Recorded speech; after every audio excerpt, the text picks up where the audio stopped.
Mapagpalang araw, class. Today, we shall discuss about engineering materials.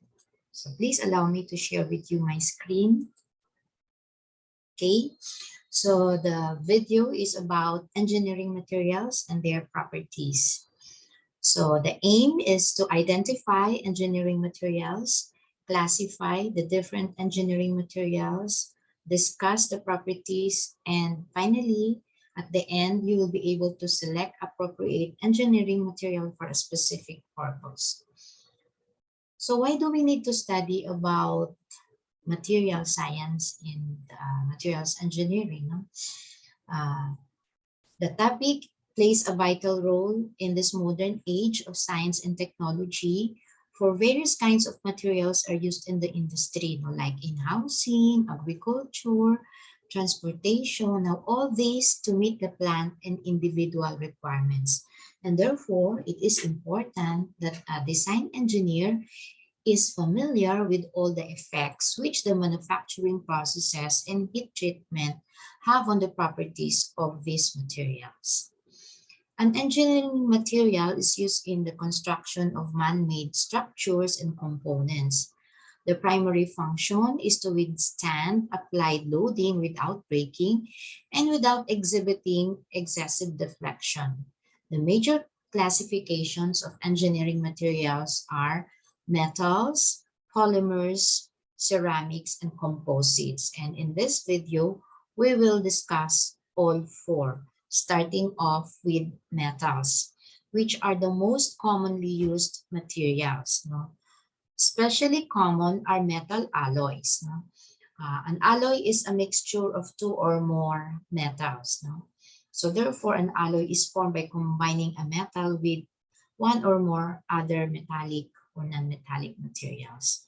The combination usually occurs through a process of melting, mixing, and cooling. Now, the goal of alloying is to improve the properties of the basic material in some desirable way.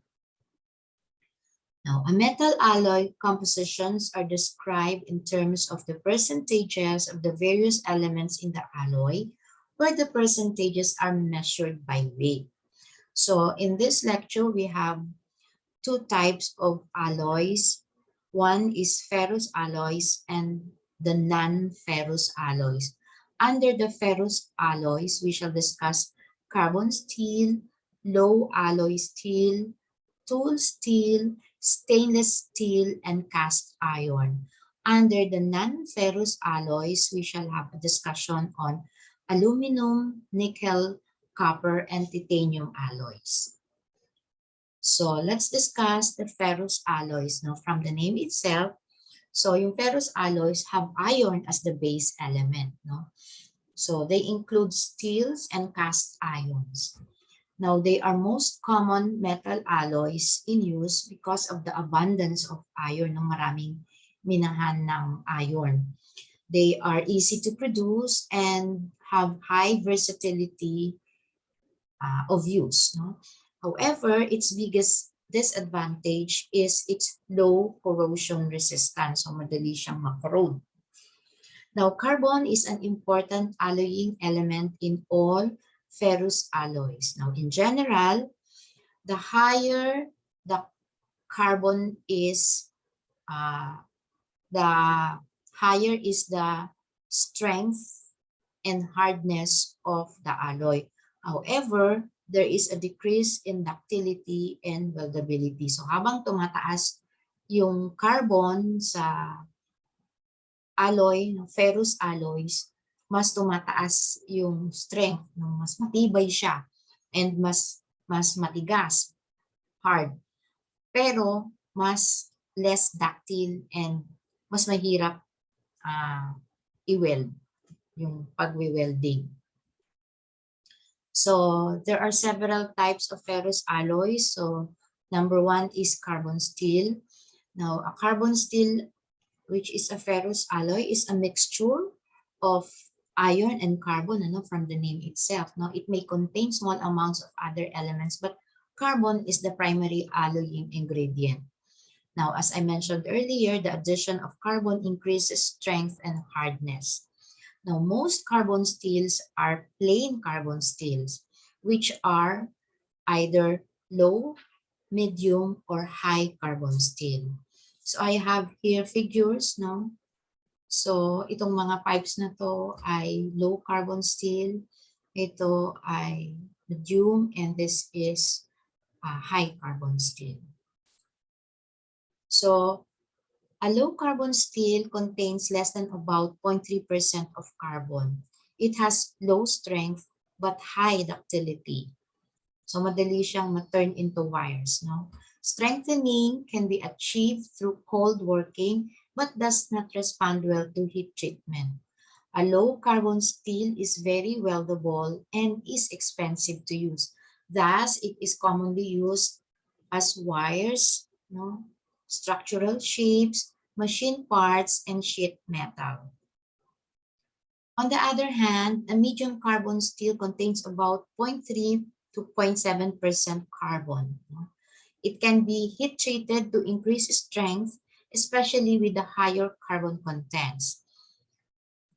They are used as axles, gears, shafts, and machine parts. High carbon steel contains about 0.7 to 1.4% carbon. It has high strength but low ductility. They are used as drills, cutting tools, knives, and springs. The second type of ferrous alloys are low alloy steels. They are commonly called just simply alloy steels and contain about 8% total alloying ingredients, which contains carbon. This is for better corrosion resistance. Now, some low alloy steels are designated as high strength low alloy or HSLA steels. These steels are designed to achieve specific mechanical properties rather than to meet specific chemical composition. So, meron siyang particular purpose. Yun ang major objective, no, sa pag-produce nun kesa doon sa composition. Number 3 is tool steel, which are primarily used to make tooling for use in manufacturing like cutting tools, drill bits, punches, dies, and chisels. The alloying elements are typically chosen to optimize hardness, wear resistance, and toughness. Fourth is stainless steel. Stainless steel have at least 11% chromium, which renders the ferrous alloys to have a good corrosion resistance. And now, passivation occurs with chromium content at above 12%. Ano ba yung passivation process? It's a method, of increasing the resistance to corrosion of stainless steel. Passivation normally uses either nitric acid, phosphoric acid, or citric acid. Now, the passivation process provides a protective inert film of chromic oxide forming over the material to prevent oxidation. Okay? Now, the corrosion resistance of stainless steel, kaya yung stainless steel ay hindi madaling makalawangin dahil dun sa passivation process na iyon. Okay, so I have here a table which shows the typical compositions of stainless steel. Now, in terms of carbon, chromium, nickel, manganese, and silicon. So besides carbon, stainless steel also contain chromium, nickel, manganese, and silicon, depending if it is austenitic, ferritic, or martensitic. An austenitic rather, stainless steel contain about 0.03 to 0.25% carbon, 16 to 26% chromium, 3.5 to 22% nickel, about 2% manganese and silicon. A ferritic stainless steel, on the other hand, contains about 0.08 to 0.2% carbon, but has 11 to 27% chromium. It does not contain nickel, and only about 1 to 1.5% manganese and silicon. For martensitic, it contains about 0.15 to 1.2% carbon and 11.5 to 18% chromium. So medyo mababa yung chromium niya, no? It also does not contain nickel and has 1% manganese and silicon. So ito yung halimbawa no mga stainless steel ang ginagamit sa mixing bowl, no, sa mga plants, no, yung mga reactors para hindi ma-contaminate ng mga materials, no, and raw materials. Then we have cooking utensils. So, yung austenitic stainless steel are most common forms of stainless steel because it has the highest general corrosion resistance. No? Among all the stainless steel, siya yung pinaka mahirap mag-corrode. Also, the most weldable because of its low carbon content. No? It can only be strengthened though through cold work, no? And are generally more expensive than other stainless steel due to the nickel content. They are not magnetic, although ferritic and martensitic are. The last two are magnetic. Common applications of austenitic stainless steel are fasteners, pressure vessels, and piping. The ferritic stainless steel has high chromium content and medium content of other carbon alloying ingredient, has good corrosion resistance rather than high strength, and generally cannot be strengthened through heat treatment and can only be strengthened via cold work. Martensitic stainless steel, on the other hand, has high carbon content, up to 2%, no, and low chromium content. This high carbon content is the primary difference between ferritic and martensitic stainless steels.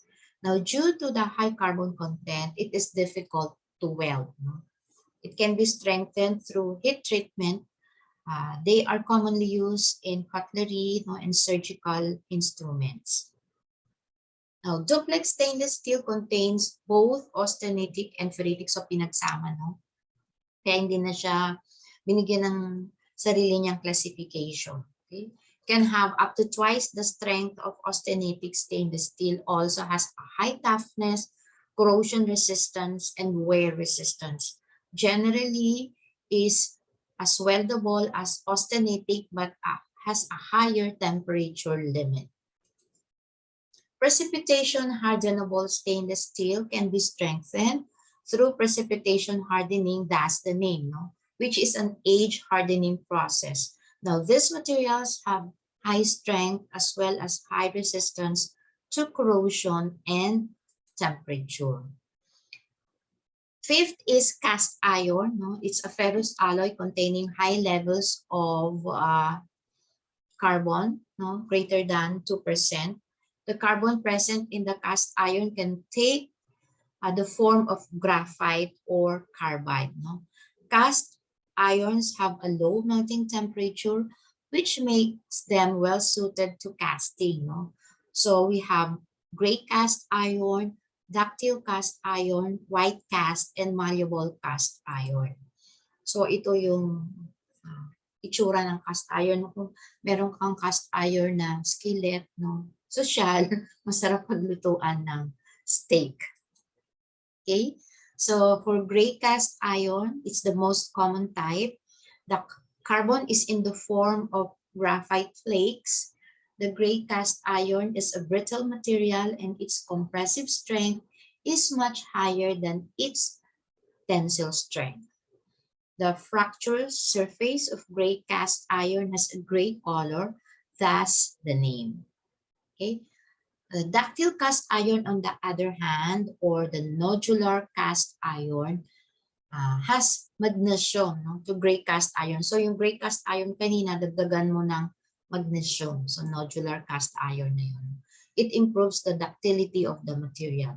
Okay? Bakit? Because magnesium causes the graphite flakes to form into spherical nodules, also called ductile cast iron. The nodular cast iron has good strength, ductility, and machinability. Thus, they can be used as crankshafts, gears, pump bodies, valves, and machine parts also. So ito, yung crankshaft. Mga bakal-bakal siya talaga. White cast iron has carbon in the form of carbide. So sa lahat ng cast iron, siya lang yung merong carbon in the form of carbide, hindi graphite. No? Okay? So, which makes the material hard, brittle, and difficult to machine. White cast iron is primarily used for wear-resisting components as well as for the production of malleable cast iron. So, gagamitin siya sa paggawa naman ng malleable cast iron, which can be produced by heating white cast iron. The heat treatment improves the ductility of the material while maintaining its high strength. Now, let's discuss non-ferrous alloys. So, number one is aluminum alloys. Now, pure aluminum is soft and weak, no? But it can be alloyed to increase strength, no? Pure aluminum has good corrosion resistance, no? Hindi naman siya madaling kalawangin kahit na soft and weak siya due to an oxide coating that forms over the material which prevents oxidation. Alloying the aluminum tends to reduce its corrosion resistance, pero mas tumitigas naman siya. Now, aluminum is a widely used material, particularly in the aerospace industry, due to its lightweight and corrosion resistance. Now, despite the fact that aluminum alloys are generally not as strong as steels, they nevertheless have a good strength to weight ratio. Now, aluminum alloys are named according to a 4-digit number, where the first number indicates the major alloying element. So, I have here a table, no? So, yung series na 1, pure aluminum yon, so walang alloy. O yung series na 2, copper ang alloying element. Series na 3, manganese. 4th is silicon. 5th is magnesium. 6th is magnesium and silicon. And 7th is zinc. The 2000, 6000, and 7000 series aluminum alloys can all be heat treated. No? Ayan. And therefore, can achieve the highest strength. Okay? The other alloys can be strengthened through cold work. Ayan naman, may yes, no. So, yung tatlong to, pwede lang heat treatable. The other alloys are strengthened through cold work. Then we have nickel alloys, which have high temperature and high corrosion resistance. Common alloying ingredients include copper, chromium, and iron. So, copper alloys are generally characterized as being, so ito na yung pangatlo, as being electrically conductive, rather, have good corrosion resistance, and can be easy to form and cast. They are a useful engineering material because they are very attractive and are commonly used in decorative applications. Okay? Copper alloys primarily consist of brasses and bronzes. No? Zinc is the major alloying ingredient in brass, whereas tin is the major alloying ingredient in bronze. Bronzes may also contain aluminum. Besides the tin, no, may also contain aluminum, nickel, zinc, silicon, and other elements. The bronzes are typically stronger than the brasses while still maintaining good corrosion resistance, no? Maganda yung brass bed, no? Tingnan niyo, nakalimutan ko pala kumuha ng picture nun. Basta maganda siya. Yung bronze, yun naman ginagamit sa medal, no? Yung pag third place ka. The aluminum bronze alloys are very hard and have good wearing properties. Hindi siya madaling ma-worn out, no? And so are commonly used in bearing applications. So ginagawa siyang mga bears. Copper alloys, the beryllium copper alloys have good strength and fatigue properties and good wear resistance when lubricated properly. So they are commonly used for sprigs, bearings, and bushings. Fourth, we have the last one, which is the titanium alloy. No? So titanium alloys are light, strong, and have high corrosion resistance. Their density is much lower than steel, and their strength to weight ratio is excellent. For this reason, titanium alloys are used fairly, especially in the aerospace industry. Ang setback naman niya ay mahal siya. Sobrang mahal. Kaya may mga yung mga bike, no, yung mga bikes na ang mga parts ay titanium alloys, ang mahal-mahal, 300,000, 500,000 kasi mahal na yung titanium alloy. Pero sobrang gaan niya, kaya parang pag nagbabike ka, hindi siya mahirap. Now, there are categories of titanium alloys. We have alpha, beta, and mixture ng alpha, beta alloys. The alpha alloys do not respond to heat treatment and are strengthened through solid solution strengthening processes. The beta and alpha beta alloys can be strengthened by heat treatment, no? Primarily through precipitation hardening. Now, titanium alloys are also identified using the percentages of alloying elements. Okay, so we now are ready to discuss the second group or the second classification of materials. So tapos na tayo sa metal. So we now have to discuss polymers. So polymers are materials that consist of molecules formed by long chains of repeating units. No? They may be natural or synthetic. Many useful engineering materials are polymers such as plastics, rubbers, fibers, adhesives, and coatings.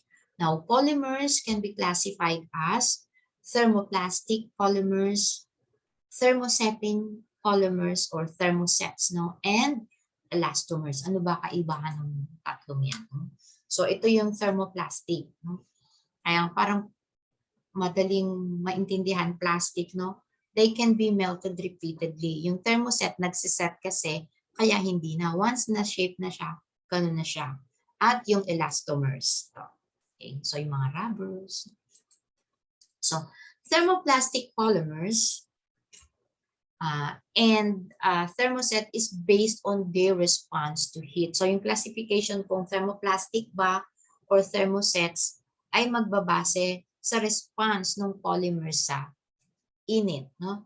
If heat is applied to a thermoplastic, it will soften and melt. Once it is cooled, it will return to solid form.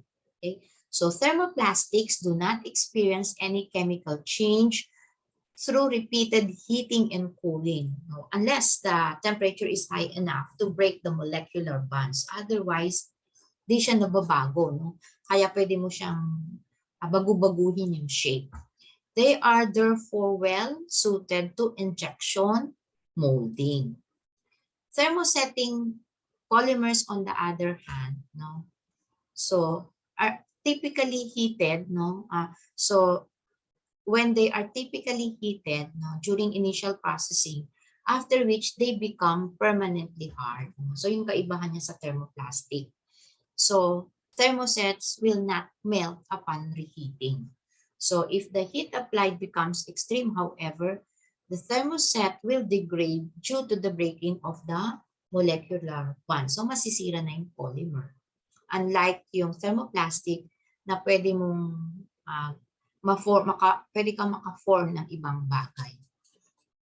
Thermosetting polymers or thermosets have greater hardness and strength than thermoplastics. They are also typically have better dimensional stability, meaning they are better at maintaining their original dimensions when subjected to temperature and moisture changes. So yung pangatlo, elastomers are highly elastic polymers with mechanical properties similar to rubber. That's the name elastomers. No? They are commonly used for seals, adhesives, no, hoses, belts, and other flexible parts. The strength and stiffness of rubber can be increased through a process called vulcanization, no? Which involves adding sulfur and subjecting the material to high temperature and process.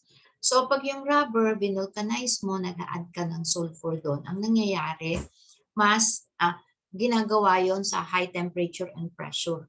So ang nangyayari, nagiging mas matibay yung rubber. Now, the process causes cross-links to form between the polymer chains, kaya siya nagiging mas matibay. So yun yung chemistry involved. The third classification are ceramics, no? They are solid compounds that may consist of metallic or non-metallic elements. The primary classification of ceramics are glasses, cement, clay products, refractories, and abrasives. Generally, they have excellent corrosion and wear resistance properties. They have high melting temperature, high stiffness, and low electrical and thermal conductivity. Ceramics, however, are very brittle materials. So, yung una ay glass, no? Common materials, hindi na ako nagbigay ng example ng glass kasi alam natin lahat kung ano yung itsura ng glass. So, common applications are windows, lenses, no?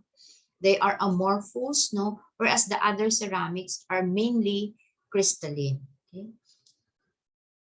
Primary advantages of glasses include transparency and ease of fabrication. Kaya yung dahil transparent siya, madalas siyang gamitin for aesthetic values. No? The base element of most glasses is silica, and however, other components can be added, no, to improve its properties. Common processes used to form glass include heating until melting, no, then pouring into molds to cast into useful shapes. Second one is heating until soft, then rolling.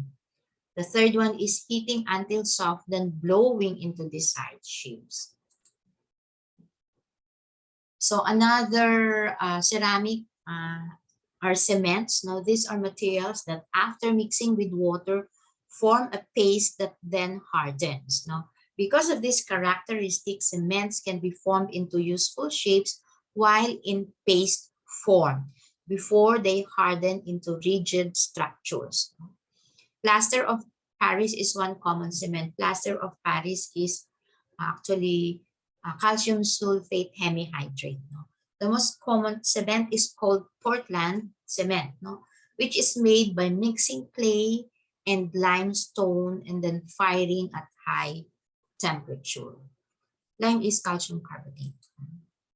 Portland cement is used to form concrete, which is made by mixing it with sand, gravel, and water. It can also be mixed with sand and water to form mortar. So magkaiba yung concrete sa mortar. Mamaya pakita ko yung figure. Like other ceramics, cements are weak in tension but strong in compression. Cement is very inexpensive to produce and is therefore widely used in the construction of buildings, bridges, and other large structures. So, ito yung mortar, no? Yung parang pinagdudugtong, no? Kasi hindi siya kasi masyado matibay pero softer siya. Kaya parang nagbabind, no? Nagbabind sa mga hollow blocks.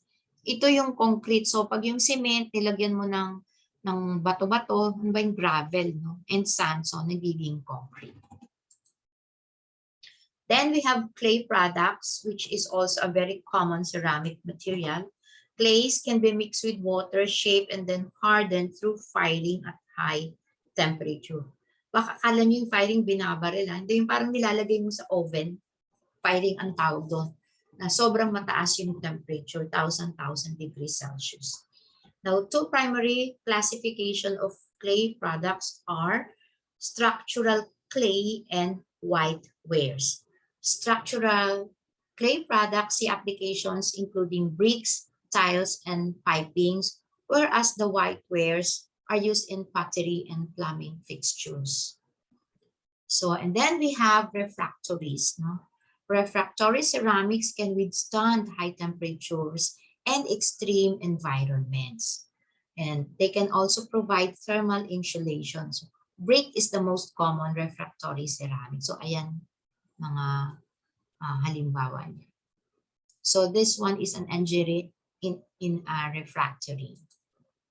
And then we have abrasives, no, the last one, abrasives. So abrasive ceramics are hard materials that are used to cut, grind and wear away other softer materials. So typical properties of abrasives include high hardness, wear resistance, and temperature resistance. So abrasives can either be bonded to a surface. Mamaya may example ako niya. Katulad ng sandpaper. Ano ba yung sandpaper sa... O sandpaper, hindi ko alam sa Tagalog. Diba yung parang papel yun na may mga parang buhangin na nakadikit, bonded sa kanya. Tapos ginamit mo sa mga smooth surfaces, mawawala halimbawa gusto mo magbago ng varnish sa furniture, so yung ginagamit sandpaper.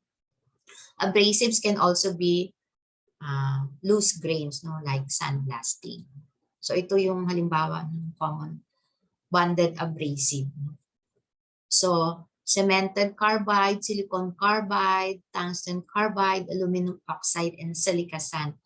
Diamond is also an abrasive. Pero hindi siya masyadong ginagamit kasi super mahal.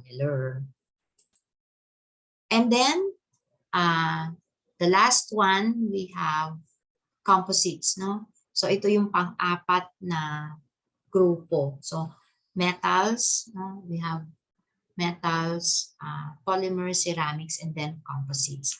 A composite material is a material in which one or more mutually insoluble materials are mixed or bonded together. The primary classes of composites are particulate composites, fibrous, and laminated composites. So particulate composites are created by adding particles of one material to a matrix. So yung matrix, yung filler material. The particles will typically account for less than 15% of the total material volume. And the particles are added to improve upon some shortcoming of the matrix material. So ini-improve then basically. Second, among the composites is fibrous composite, no? Is a material in which fibers of one material are embedded within a matrix. The fibers carry most of the stress, and the matrix serves to hold the fibers in place and to transmit stress between the fibers. The fibers can be short and randomly oriented, or they can be long and continuous. And the last one is the laminated composites, which are created by combining layers of composite materials. The layers will typically differ in the orientation of the fibers, or they will differ in the material itself. So sandwich materials are common, in which a lightweight material such as a foam or a honeycomb will be placed in between layers of strong, stiff material. So ito yung halimbawa ng mga composites. No? So ito yung laminar or laminated. Ito yung fiber reinforced composite and a particulate composite. So ito, no? Yung mga ginagamit na ano, parang cushion, no? Yun. Composites yun.